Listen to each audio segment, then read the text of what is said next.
Ladies and gentlemen, we are live, coming to you from the north of England. We are Adam Steele and Liam Wright, and this is the Hop Pole Position. Cue the intro video!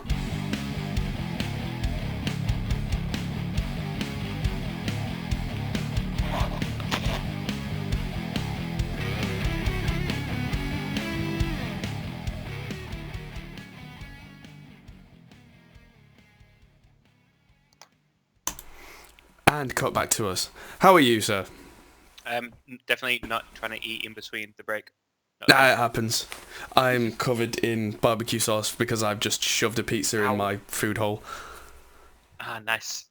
Yes. I'm trying to eat some chicken. Good stuff. Tonight, I stream... managed to eat the skin, so I got like a good bit. Oh, yes. My stream is brought to you by Innis and Gunn Craft Lager, because I felt like I needed a beer this evening because I've had a crazy busy week. By water. Water is good. I've had a lot of water today because it's been very hot. And for England, 27 degrees or something, and the Americans are going to be going, that's nothing. We're English. Look how pale my skin is. Yeah, same. Like, the whiteness isn't just blown out lights, that's actually how I look. But yeah, this is, to English people, what the south of Texas is on a hot day to a normal American. Yeah. So, yes, it's been a busy week, and I really had to make a list of what's happened this week, because it's been absolutely crazy. I've been in the studio a lot, which is always good. What else? I got a guitar back from Jack's Instrument Services, who we did a video about recently, that's now tuned in ultra metal tuning of drop B. Drop B? Yeah, like it's really quite low, but it plays really well. And yeah, so I've been recording with that for quite a few videos. So there's a video coming up for the 2 Notes Cab M, which all the stuff is now filmed and recorded for, so it's just a case of editing it all. I swapped out all the tubes in a PV6505 head, see if that makes a difference, and I think it does. I was surprised at how much of a difference I think it made, but I'll be back to back comparing them. Okay.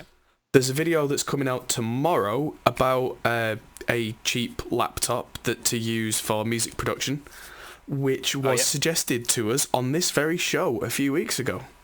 Indeed. Yeah, so that got suggested, has been ordered, used, filmed, and that was supposed to come out this week, but I've been so busy. But I feel tired, but the good kind of tired. You know, when you just kind of like, my work today is done. Beer. Yeah, that kind of tired. Nice. So, yes. I've been mad wedding planning. I've been out trying on suits and stuff, shirts and things today. It's been mental. So, very tired and bored of weddings. Not bored of weddings. Not at all. Temporarily tired of them. Yeah. What else has happened this week? Yes, so big announcement for me personally is the band I was in the GoBots. I have now left. Yes. I also haven't got a cough. My daughter was in hospital over the weekend. Turns out it's nothing serious. But as is the case with babies, they suspect the slightest thing, in the hospital you go. Turned out she had a respiratory infection, and I went, oh, I don't have a cough or anything. And that literally just kind of like, oh no. So, yeah. So, the band that I was in, the GoBots, my time with them has come to an end. Basically, something needed to give in my life to make everything work. I mean, doing this, actually having studio bookings, doing everything else that I do. It was just one thing too many, so I've now handed that over to some new people. The guitarist and drummer are not changing. They're still very good friends of mine. And the new lineup came into my studio on Tuesday, and I'm going to play you the results later on. I know it's going to give us a copyright ID, but to hell with it. It's one of those things where we recorded most of it live and then overdubbed a couple of parts on top, but it really doesn't sound like it. It sounds like one of the things we do. Last night, something. Was it last night? Last night? Tuesday. Night before? Yeah, it was Tuesday. Yeah. Yeah, it was. Yeah, it was yesterday. No, it was yesterday afternoon, wasn't it? But that's how much I've crammed into this week. It feels like I've been going for about 11 days since the last podcast. Yeah. But no.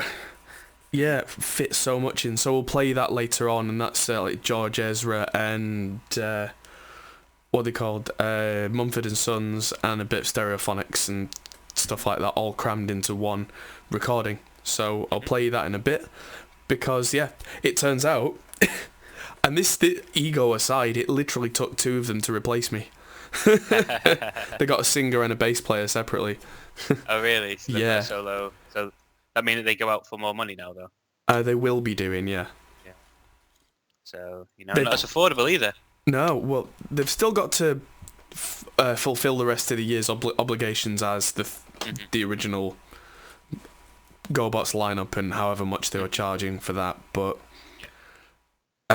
any other shows they get will be advertised as a 4-piece, and they'll be doing the more slightly folky thing. Which is cool, and I wish them the best of luck.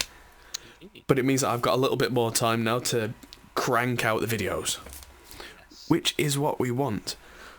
So, talking about the videos, let's move on to the news. Start with the headline for the week. I don't know if you've seen any news about this, but Gibson, they've got a new CEO, JC, and a new director of brand experience, a guy called Mark Agnesi, who used to be the face of Norman's Rare Guitars in LA, which was the place where you went when you wanted absolutely crazy guitars. Basically, if you wanted something that you couldn't find anywhere else in the world, Norman's Rare Guitars was where you went. So this guy really is somebody in the industry. Now works for Gibson, and Gibson have been getting great PR, great publicity, because their old crazy crackpot CEO's now gone. They were focusing on the people, the experience, and now this bombshell's dropped. So they've released a video which has since been deleted. Oh, okay. Yes. Where Mark Agnesi was in front of the camera. It was properly, professionally scripted, shot, cameramen, moving cameras, the lot. This was on purpose. This wasn't like an Instagram thing. And the entire crux of this video, it was called Play Authentic. And it was basically saying, like, Gibson had been doing this forever, and if you try and make forgeries or counterfeits of Gibsons, we'll come after you. And since then, it's been announced that Gibson are suing Dean Guitars because they make a Flying V, and Gibson make a Flying V, and lawsuits. Oh, wow. Yeah, so they've come right out of the gate. And yeah, so there's been such a massive backlash that the video's been deleted already. But copies of it already, of course, have been copied. It exists. Yeah. It's not going away now. Tough. But yeah, they actually said in the video, we're not going after boutique builders, but that does seem to just be an outright lie. But they're definitely going for the other brands who make anything that looks even vaguely like a Gibson. Wow. So that's completely undermined all the goodwill that they've just built up over the last year to try and replace the really bad negative image that Gibson have had over the last few years. It's a bit of a faux pas. Yeah, that's one way of putting it. It's such a shame because they were doing so well. It just seems really bizarre though as well. Like, yeah. Like a full-on like professional thing, essentially saying we're about to go and try and sue a load of people. Yeah. That's essentially what it is. It does seem like a couple of other guys have said that notable people in the industry have said that it appears like Mark Agnesi has been put in front of a camera with a teleprompter and they've just gone, hey, we're making this video, can you just say this? Because it's not the kind of thing that Mark Agnesi's known for. In fact, but he used to work for Norman's Rare Guitars. They'd get stuff in like Ibanez guitars from the 70s that were blatant Gibson rip-offs, and he would talk about how much better than they were than the real Gibsons, and most of them got destroyed in fires and that kind of thing. So this is a guy who knows his guitars, and up until now has never had any reason to be anything other than honest. Yeah. So it also just, it seems like they're throwing him under the bus. I I don't really have many words to figure out what the hell they're doing, to be honest. Yeah. Hmm. It's one of those weird things. I mean, there's plenty of companies that make copies of Gibson shapes like Les Pauls and ESP. What's going to happen to the ESP guitars that look like Les Pauls? Are they going to go and sue them? Because ESP are a big company with a big legal department. Yeah. I don't know. Yeah. I mean, then you've got stolen your copyright and it's clear it's your copyright. I mean, they have grounds, but yeah. I don't know. It's very weird to go that almost to do it like 20, 30 years after the fact, essentially, isn't it? Yeah, I mean the really odd thing from my perspective is it's people who can afford a Gibson and were going to get a Gibson, they get a Gibson. And they don't go with another one because it's cheaper if that's what your goal was. And all they're doing really is damaging their brand. I mean, if I was going to go and buy another Les Paul now, I certainly wouldn't buy a Gibson after this storm. At least not in the short term. I'd probably go and buy someone else's. Because I'm not bothered if it's authentic. I just want it to be good. And also, I want to have the guitar in my hands, not make me look like a bad person for siding with this company that are bullies. Yeah. It's a weird one. It's a very weird one. Because, I mean, in one aspect, yeah, people, like, intellectual property is intellectual property. On the other hand, like, so it's almost like a question: is there a time limit to attempting to claim copyright infringement? This is kind of the question. It kind of seems like there is, because up to a certain point in time, people, like you say yourself, get very frustrated and feel like it's unfair. When, I mean, it's not actually unfair in reality, but it feels that way. That's it. Legally, they are right, but morally, which is what's probably going to affect their bottom line a lot more, they're a bit out of order. And it's quite different to something like, I don't know, a chipset, like a processor in a computer, where you can very clearly say, we designed this, we own the patents, you literally can't make one of these without using our patents and copyrights. With this, it's like, this is an argument I've heard before, that with guitars there are only so many variations of successful shapes, because there are only so many variations where you can sit down, put one on you, and play, and it works. Yeah. Like the Les Paul body shape, it's a single cut solid body. The Stratocaster as well. There are so many variations on the Stratocaster body. Fender aren't going to go and sue everybody because it's ergonomic. Yeah. It works. You sit down and you go, oh, great. And that's why you can name the iconic guitar shapes pretty much off the top of your head within a minute, because there aren't many. And hundreds, thousands of guitar companies have tried different designs, and they've not sold because they don't work. And there's not that many. Strandberg recently have made a completely new guitar design, and you talk about them as a modern guitarist. That's the kind of thing where that's the only one I can think of in modern times that doesn't look like anything else and yet is successful. Yeah.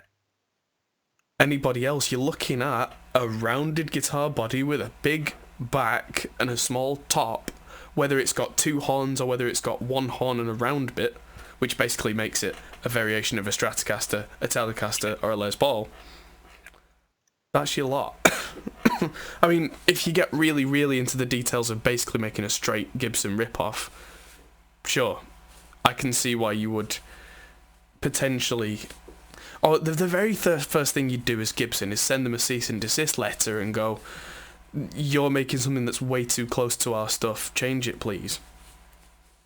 Yeah, but then again, you got that element of, it's like, yeah, we've been doing it for God knows how long, and we've been stood next to you at guitar shows with these guitars for the last 20 years, and now all of a sudden you've got a problem with it.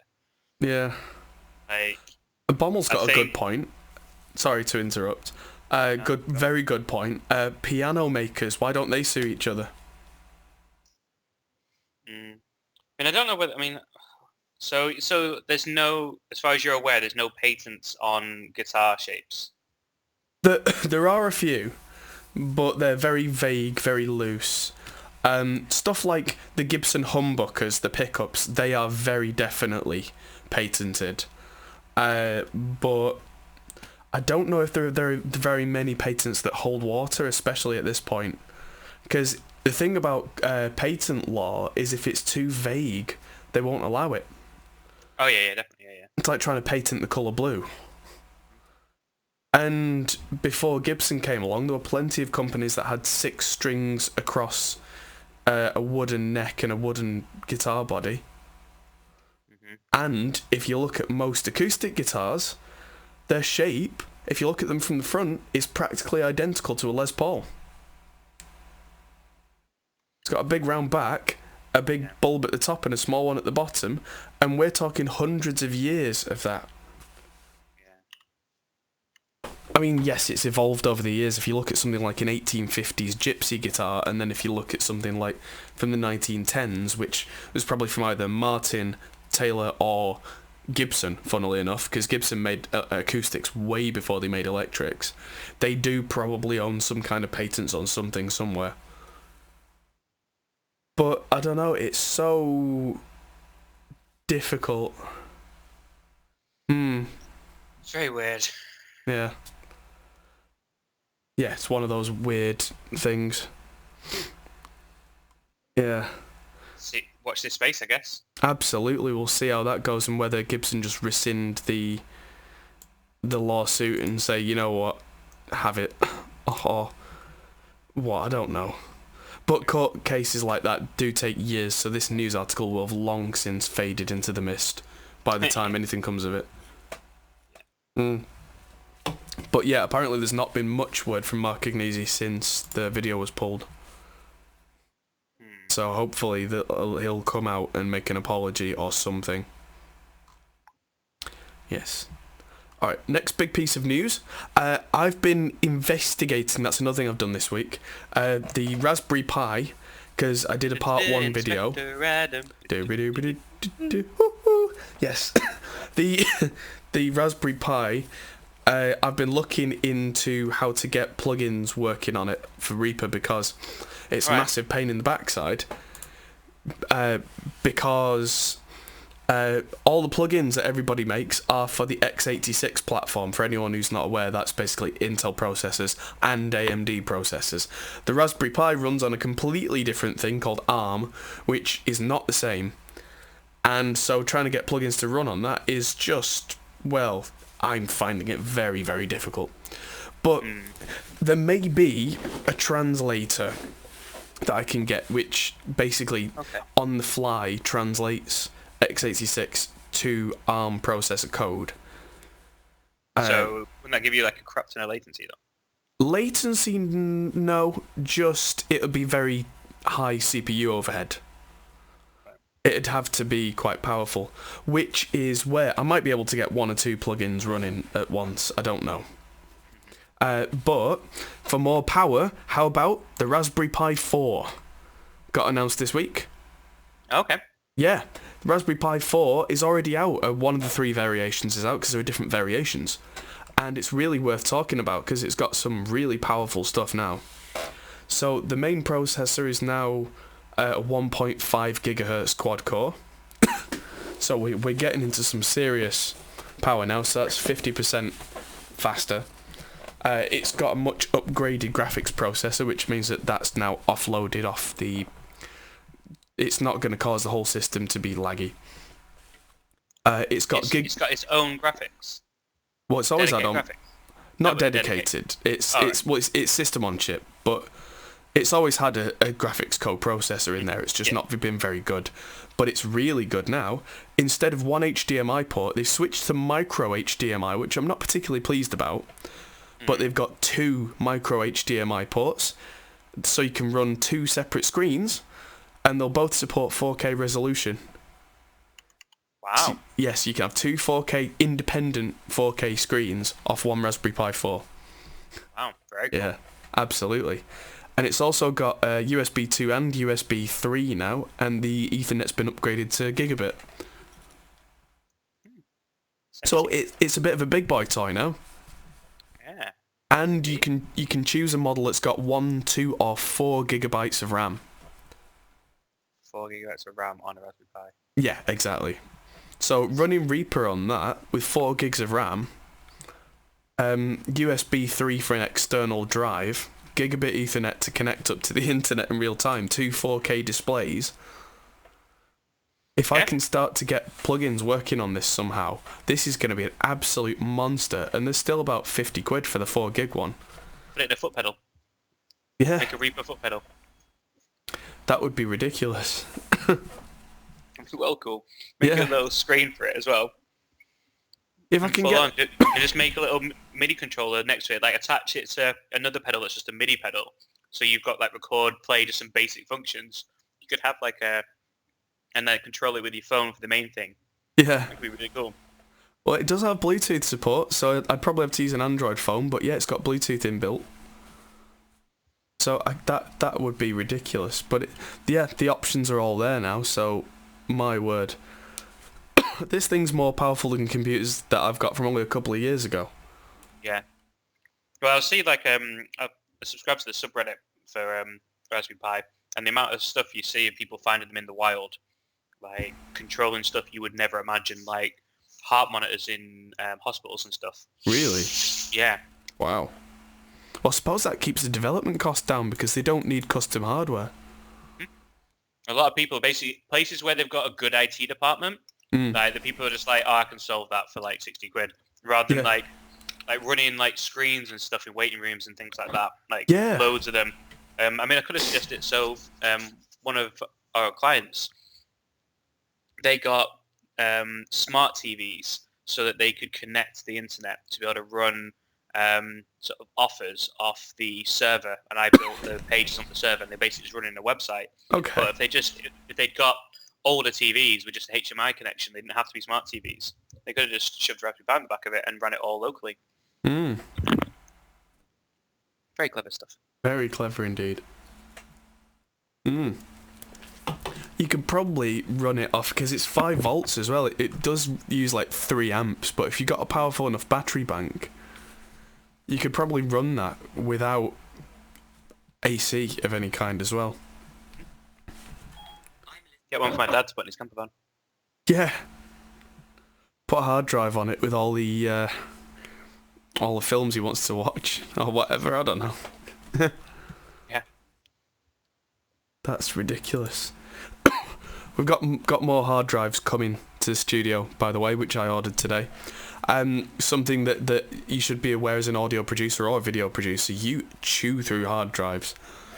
Especially doing what I do for YouTube, because we do so much filming. But one thing that I am doing is our main camera, one of the Blackmagic cameras, uses SSDs to film on, which is amazing.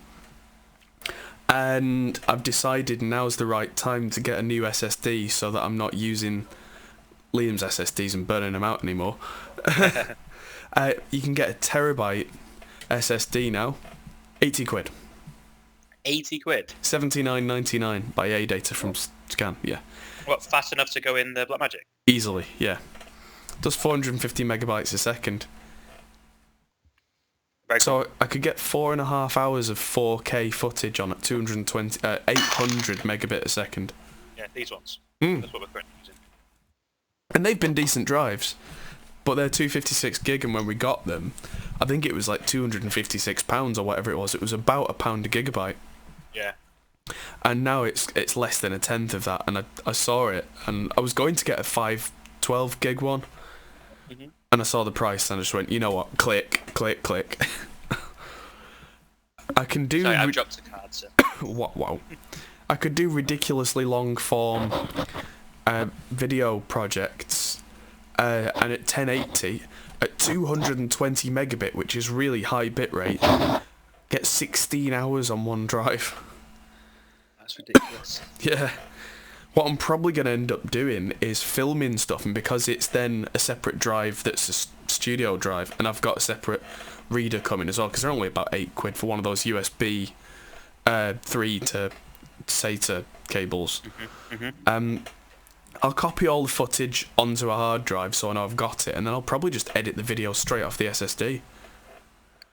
Faster access times, faster everything.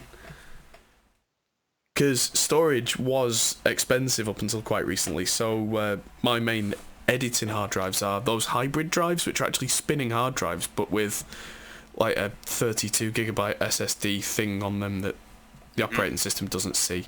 And they've been really quite useful. They make things feel faster, but now that prices are getting that low, gee whiz. In fact, if it's that cheap, no, it would be decadence, but I could get 2 of those terabyte drives, put them in my laptop on RAID 0 and use them to edit off. I don't need it. I don't need it. No. I want it, but I don't need it. And I've also got a 4 terabyte drive coming for backup, and that was about 80 quid as well for a 4 terabyte big external drive. They got so cheap. And something that's really messed up, and I don't know why this is that the external drive, 4 terabyte, 80 quid. Internal drive, so basically the same thing without the rest of it, 110. Yeah, I found that. Why? Some more drives. No one wants them, I guess. Better off getting the external one and just ripping it out. Because it's exactly the same inside, so just crack the shell and get to the gooey nugget. Yeah. I concur. Absolutely. So, on to something that's quite significant for me, but it's quite a nerdy thing. Synchro arts, you've heard of Vocaline, right? Vocaline, we've used it before.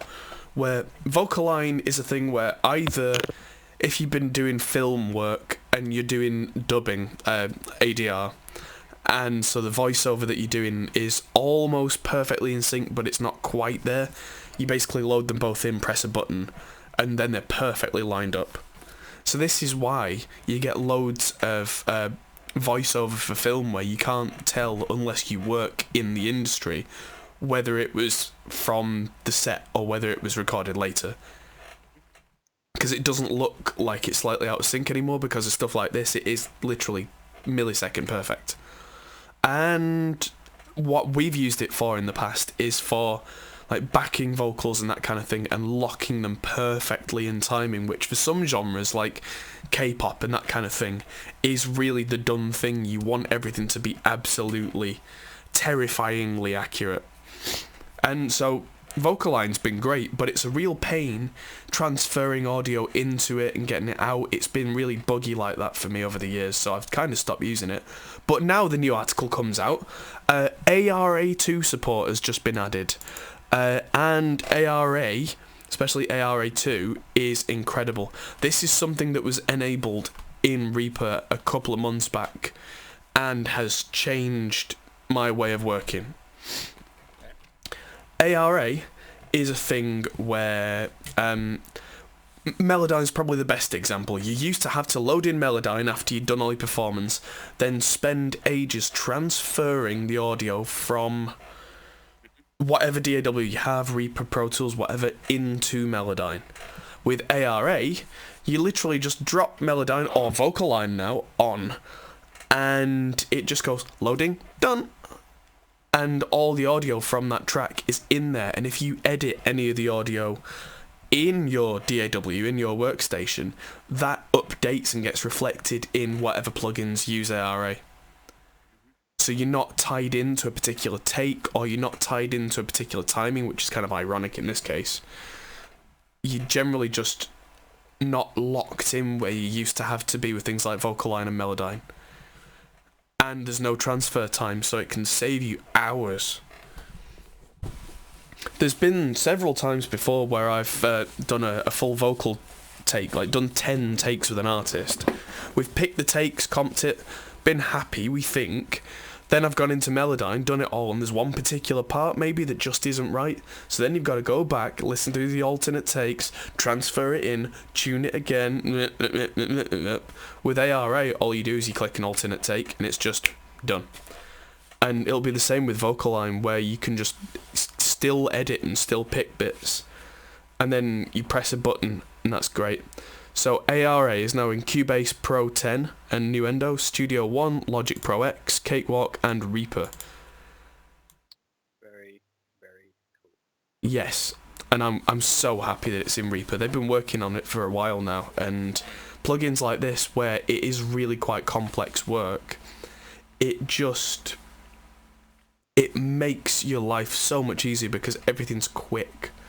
It means that Melodyne or now Vocaline or anything like that can be relied on to just do the job it's designed to do, and you're not then trying to use it like a secondary DAW, like with Melodyne when I'd be transferring stuff into it. I'd then be really desperately trying to go backwards and forwards and play stuff and edit things and editing. Editing the silences and stuff out in Melodyne is a real pain, whereas doing it in Reaper and then just watching it go updated, so good. So yeah, that was a really important news article for me this week. So I can't remember if I've got Vocaline 4. I definitely used it in the past, but if I do have it, and I'll dig through my iLok because I stopped using it, I remember clearly, but I don't remember how long ago it was. Right. But if I've got an up-to-date license for it, I'll be jumping straight back on this.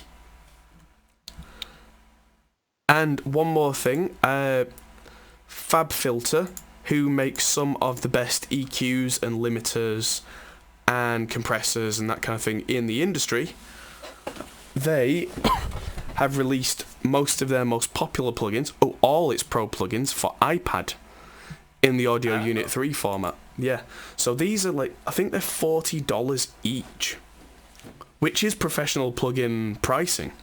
Yeah. And the fact that you can use these natively in Cubase or any of the other, like Aurea, anything like that, because of the Audio Unit version 3 format, that's a game changer. Pro L is their Pro limiter, which is kind of like a mastering plugin to make everything loud, and it is one of the cleanest I've ever heard. And the fact that you can just use that plugin, not a watered down version, that exact plugin on your iPad. Yeah. We're starting to see the tide change. I wasn't expecting to see stuff like this until after iPad OS came out. But yeah, I think the way that most plugins are written now, they're not written for a particular platform, they're just written in a generic framework, usually something like Juice. Juice is a compiling environment, and at the end of it you then choose the targets.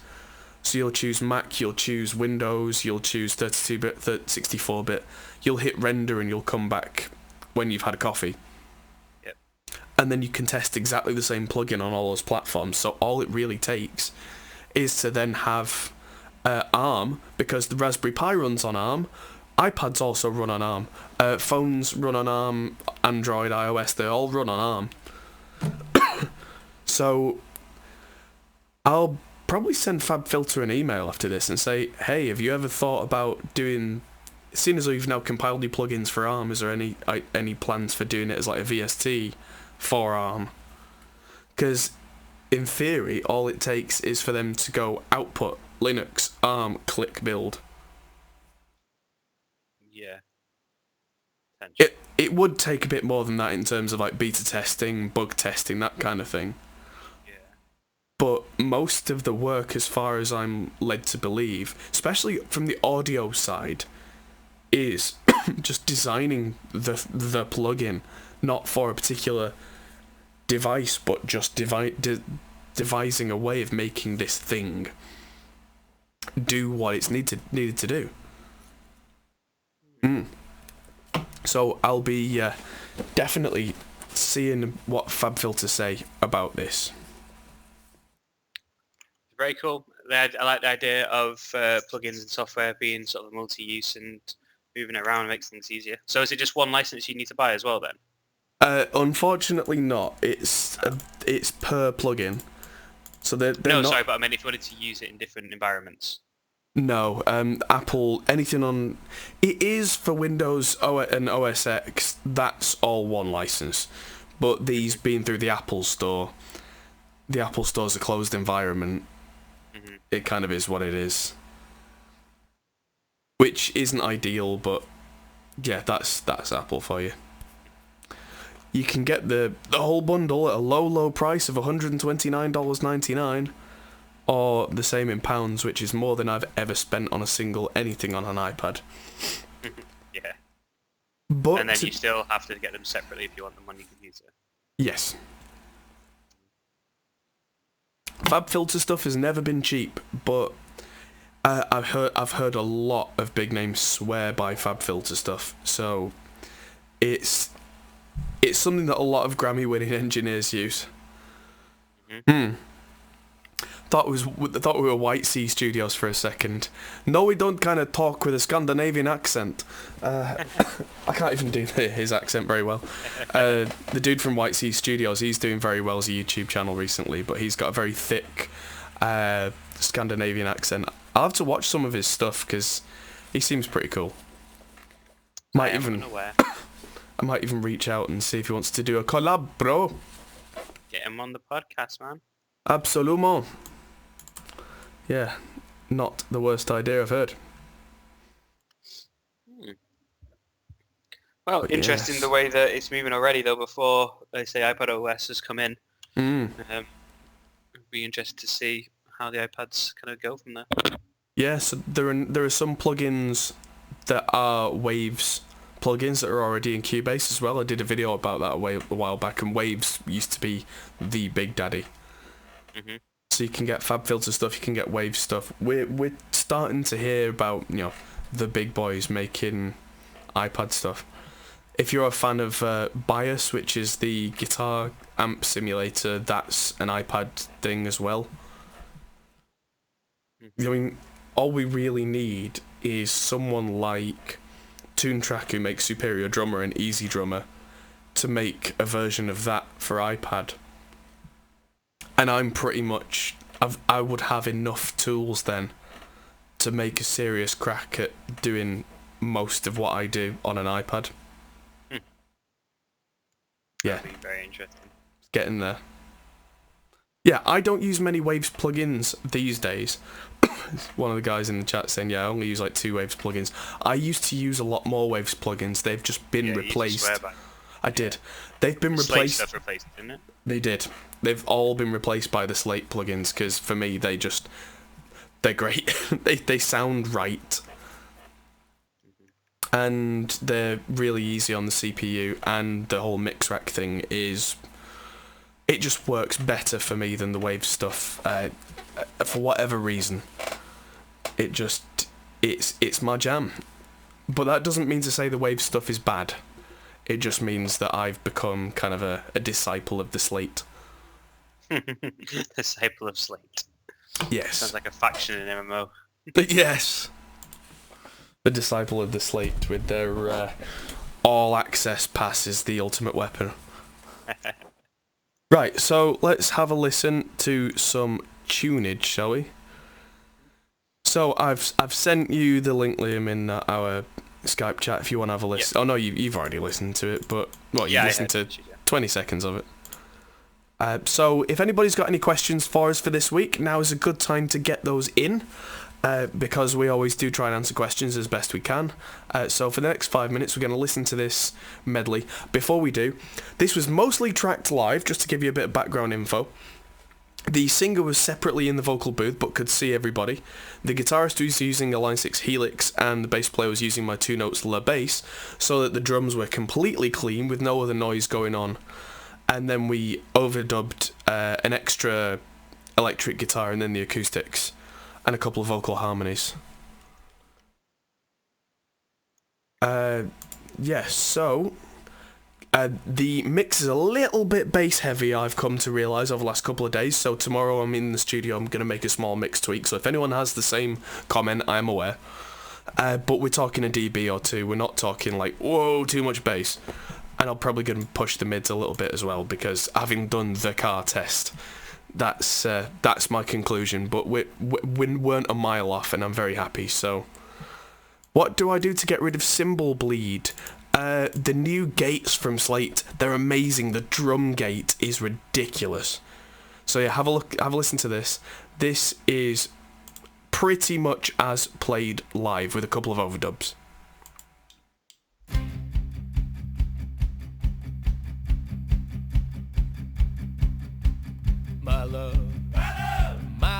lover, lover, lover. I'm in paradise whenever I'm with you.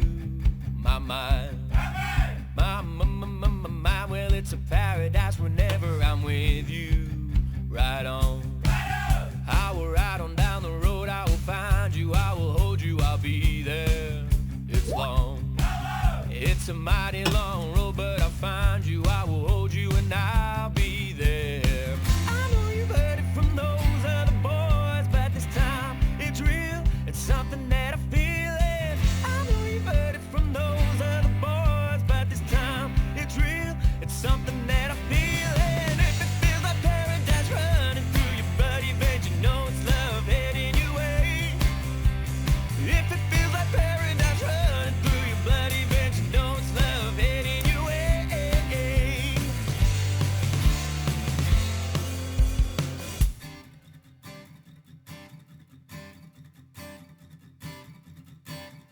Well, I came home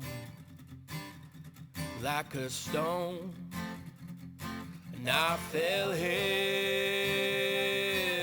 into your arms. These days of dust, which we've known, will blow away with this new sun. But I'll kneel down, wait for now. And I'll kneel down, know my ground. And I will wait for you. And I will wait for you.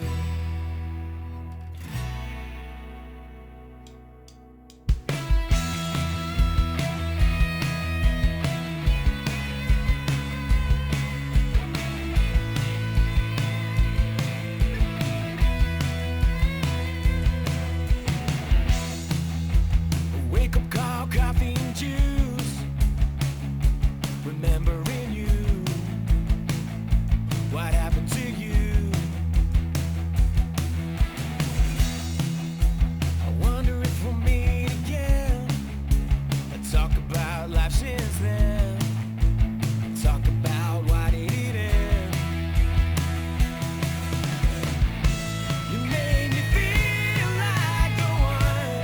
Made me feel like the one. The one. You made me feel like the one. Made me feel like the one. The one. I don't know where we are going now.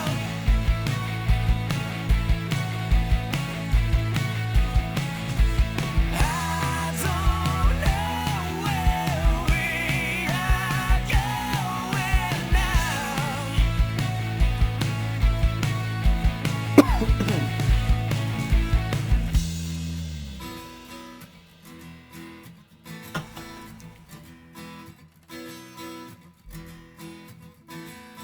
Man, I feel like more. It's prom night and I am lonely, lo and behold. She's walking over to me, this must be fate. My lip starts to shake. How does she know who I am? Why does she give a damn about? I've got 2 tickets to Iron Maiden, baby. Come with me Friday, don't say maybe. I'm just a teenage dirtbag, baby, like you. Ooh.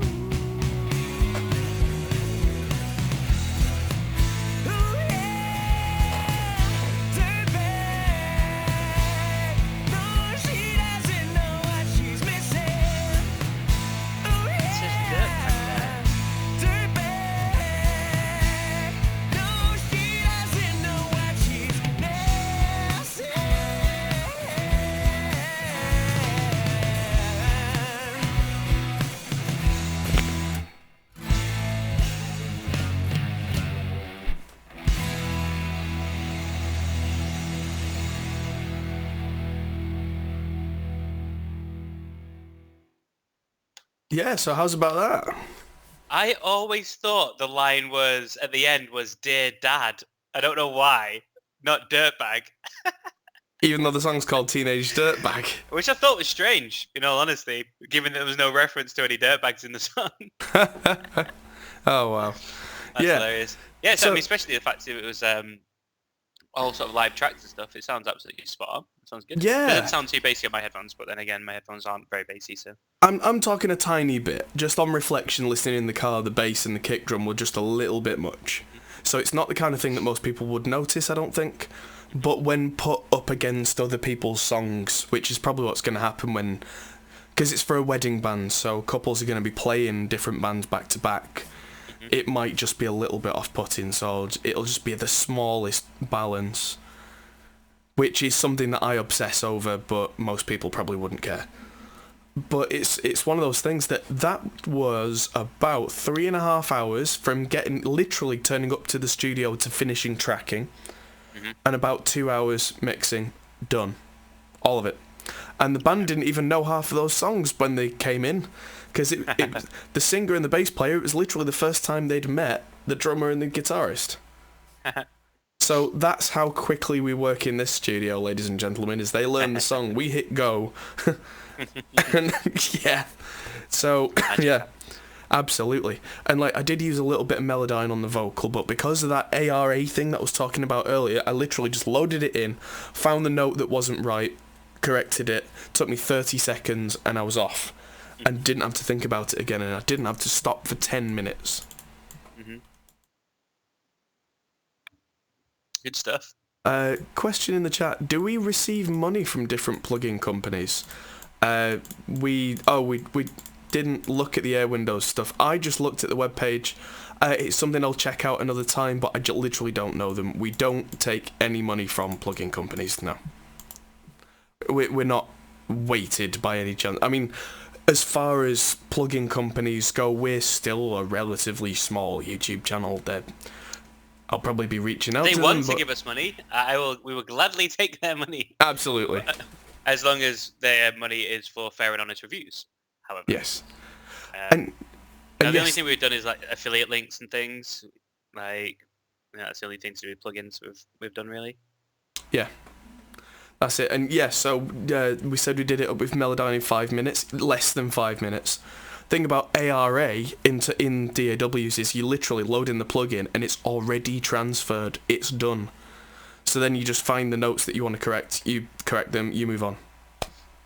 And yeah, just to sort of testify, Adam in Melodyne, like, it is phenomenal. He's able to, I think it's also a lot of ways you've worked with your own vocals, haven't you, over time? I remember when you used to, so you almost taught yourself how to sing over the last sort of 10 years. You were in the choir and stuff when you were younger, but in terms of like rock and sort of pop type stuff, it wasn't really your forte at first, but over the last sort of 10 years being in the studio, you've been able to know what to tweak on your voice when you've done recordings to the point where I think I'd imagine from looking and like listening to your voice evolve, it seems that knowing that has helped you actually learn how to sing, but then also allows you to do stuff like Melodyne in someone's vocals, because you know, I know what that is. That sees half a note flat on this, and it's just this one. You can find it dead quickly and do a little whistle, know the note, and then move it.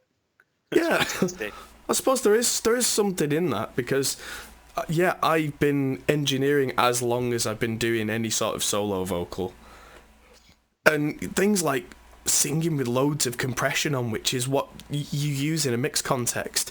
You hear every little detail, and I've always been quite self-critical of my singing, not kind of in a, I'll never do that in public kind of way, but just analytically. Wanting to improve, yeah. And you have done, like, massively over the last few years. Well, thank you very much. But it's the kind of thing where when I can hear exactly what's not right and what needs fixing, I can keep that in mind, and then over 10 years I've worked with some great singers, and I've worked with some less than great singers. And you learn both sides of it, of when to be tasteful and not correct stuff, when you've got a great singer and you do need to move a little thing around, when you've got a singer where you've got a lot of work to do, and the differences between them. And yeah, I suppose I've always, like, especially in the early days of Melodyne, where it would take me half an hour to an hour to do a vocal because I'd have to transfer it, which would mean I'd be listening to the whole thing. It'd be quite slow working with it.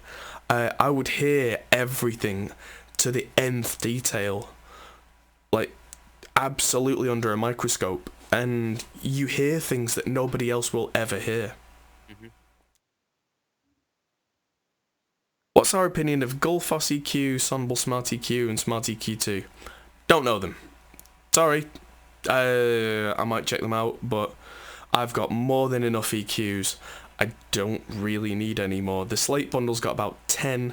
I've got Reaper's Own. I've got the Air EQ. I've got like 9 different Waves EQs, which I don't use anymore because they're redundant copies of what I've essentially already got. I've got Ozone's EQ, which is incredibly clean.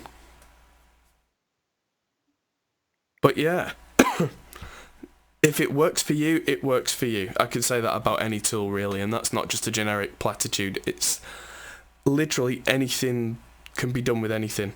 That mix that I played you back, half of the tracks just had Reaper's Own EQ on because it was all I needed. But a lot of it is Slate. It's like, oh, a bit of Neve top end here, a bit of SSL mid boost here. Oh, they're intelligent EQs. Oh no, absolutely not. For me, I'd rather trust my own ears than an AI, and that's absolutely nothing against those algorithms. That's a lot of the time I make mix or mastering decisions based on my gut, and they don't necessarily end up where you would think they would end up. Quite often, say if I've got quite a lot of layers of guitar, I might make some quite extreme EQ moves on a particular guitar, which an algorithm would never do. But it makes them fit in the mixing context quite well, that kind of thing. Here's an interesting thing for you. The main vocal on that song that I just played you, if you ever go back and play this podcast back, not a single EQ plugin on that. No EQ.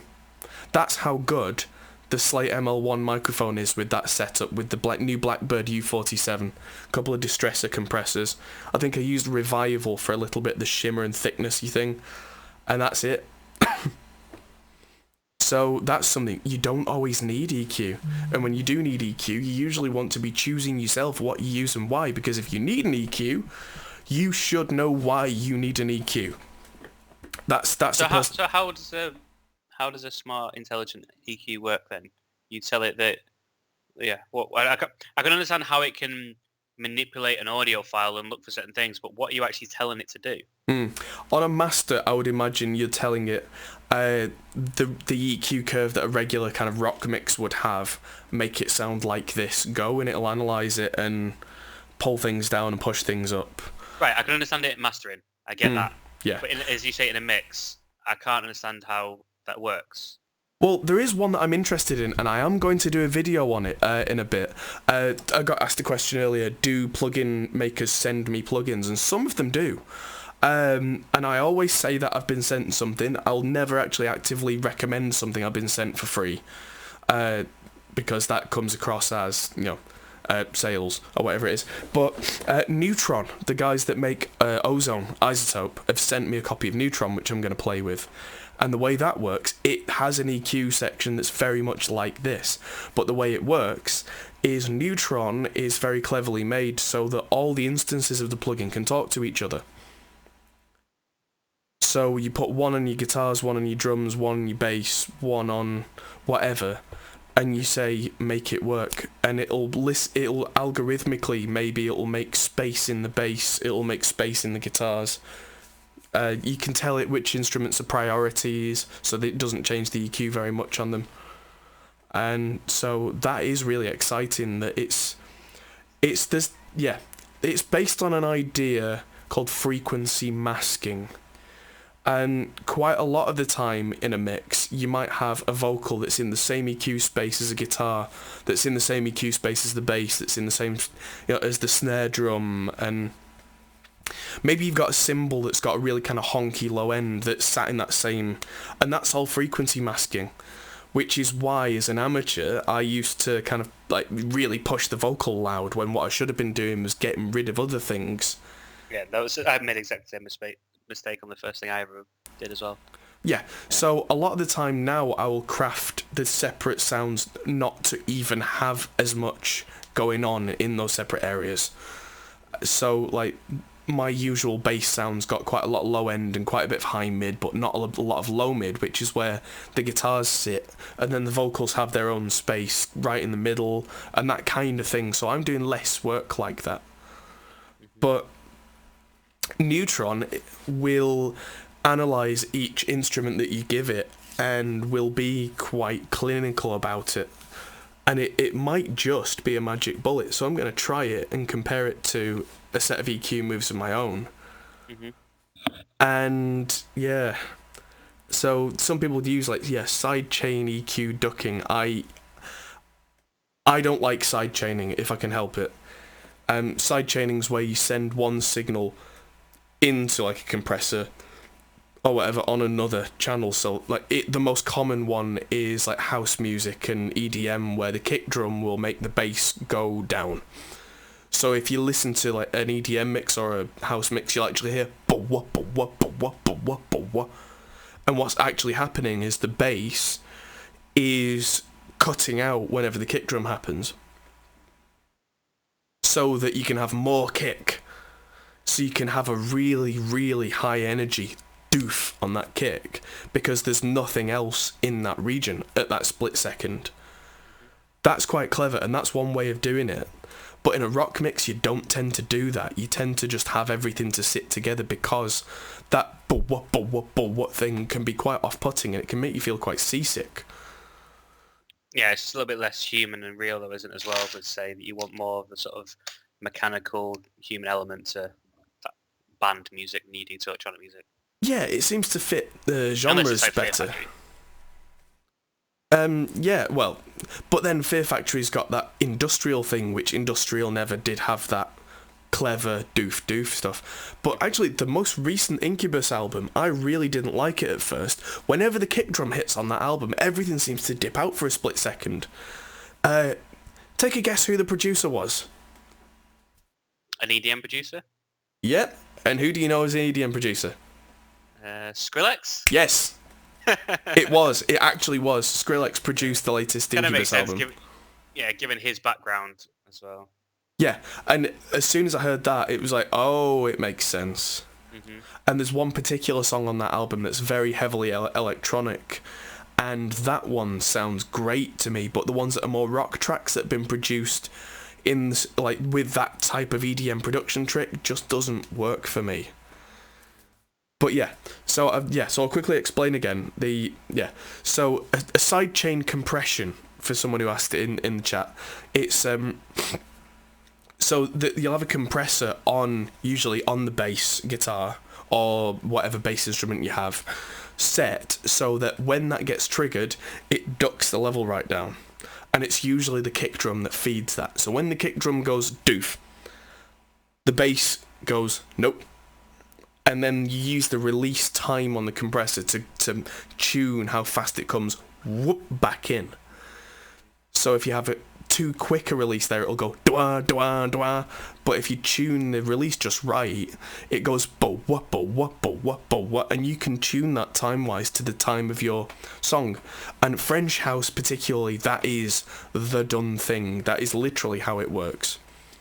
And quite often in songs like that as well, you'll have things like background strings that also do that and go va, va, va, va. And a lot of the tracks, and if you do that in the mix, it means you're not trying to do that at the master and making everything else duck as well. So you get that feeling of it being a really loud, over-compressed, noise absolutely to the limit mix, but everything's still clear. It's clever. Very cool. Yeah. So, yes. Barry saying, we deserve more than 9 viewers. Well, that's appreciated. Thanks, Barry. A lot of people do tend to watch our videos after the fact. So, it's because we're based in the UK partly that we kind of have to stream at a reasonable time, and most of our viewers are in the US and they're probably all still at work at this point. So it'd be nice to do like a late night stream at some point, and maybe one day if I'm in the studio on a late night I might do that. But yeah, that's something we'll try and organise. For the meantime, I think that is all we have for the day. A lot of stuff though, a lot of stuff going on. Yeah, so I'm really hoping that by next week we'll have about 13 more virtual cabs in the Two Notes store. I'm going to be testing those tomorrow. Mm-hmm. And that includes an oversized 412, an even bigger 412 times 4 because it's got 4 different speakers captured, different bass cabs that we've not seen before, all sorts of weird and wonderful stuff. I've also got video coming out tomorrow about cheap laptop. Hopefully another video coming on Monday if I can get the mix and everything done for the Two Notes Cab M. And maybe even start pulling the PV one together. But that all depends on how many hours there are in the day that I can find, because yeah, you need to come and try on a shirt for the wedding as well. You bought you a nice pink shirt today. Pink? Ooh. To go with the sandy brown waistcoat. That's going to be an interesting mix. Yeah, it should work really well. And sort of subtle pastely mint bow ties is what we're going for. It looks really nice. Looks really nice. And I'm going to be the reverse of you guys. So I'm going to be mint with pink. And we're going to look very nice with all of the bridesmaids. Ah, good. Fingers crossed anyway. Either that or we just look like some sort of weird sweet shot. Well, we'll get a shot of us all out in the Spanish desert and that'll give us some context. Yep. Indeed. Cool. Alright, well, thank everyone for watching. It's been a blast. Yes, thank you everybody, and we'll see you 8 PM UK time next week, and we'll also see you in the rest of the videos. One more thanks to all the patrons on Patreon, because we've had quite a few more. It was either this week or last week, and it really, really makes a difference, because if we can build up the Patreon thing, we can spend even more time doing videos and get more content out, respond to you more, do more of what you guys want to see us doing. Yep. So yeah, thank you everybody. More. Yes, and we'll see you soon. Goodbye. Bye. There we go.